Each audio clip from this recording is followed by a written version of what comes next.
कार्तिक स्नान और व्रत की विधि एवं उसका महत्व जानने के बाद सभी ऋषियों ने श्री सूत जी से पूछा, महाराज कृपा कर यह बताइए कि कार्तिक मास के व्रत का उद्यापन किस प्रकार किया जाता है, उसकी विधि क्या है।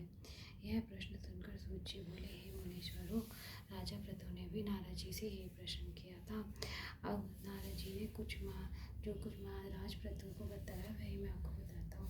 नारद जी ने कहा, हे राजन, कार्तिक व्रत करने वाले को कार्तिक शुक्ल पक्षी चतुर्दशी को व्रत पूरा करके विष्णु भगवान की प्रसन्नता के लिए एक सुंदर मंडप बनाना चाहिए। मंडप के चारों द्वारों पर जय विजय सुशील और पुष्पशील नामक भगवान विष्णु के द्वार रक्षक को स्थापना करनी चाहिए।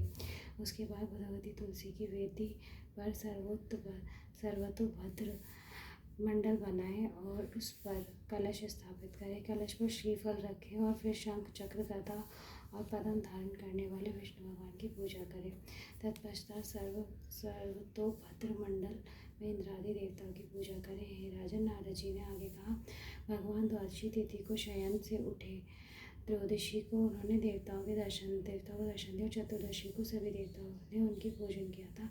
इसी कार्तिक मास के शुक्ल पक्षी इन तिथियों को सभी प्रकार से भगवान विष्णु की पूजा की जाती है। पूजन के उपरांत रात्रि में भगवान के नाम का जागरण, कीर्तन, भजन और शास्त्रों का पठन पाठन करना चाहिए। हे राजन, दूसरे दिन प्रातःकाल में अपनी श्रद्धा अनुसार ब्राह्मणों को भोजन कराना चाहिए और दक्षिणा देनी चाहिए। जिस ब्राह्मण ने शास्त्र सुनाए हो उसे श्रद्धापूर्वक दान दक्षिणा देनी चाहिए। श्री सूत जी बोले, हे ऋषिगणों, कार्तिक व्रत का उद्यापन करते हुए तुलसी के मूल में शालिग्राम की पूजा करें। नर्मदा और गंगा के तट पर रहने के बराबर तुलसी के साथ रहने का मिलता है।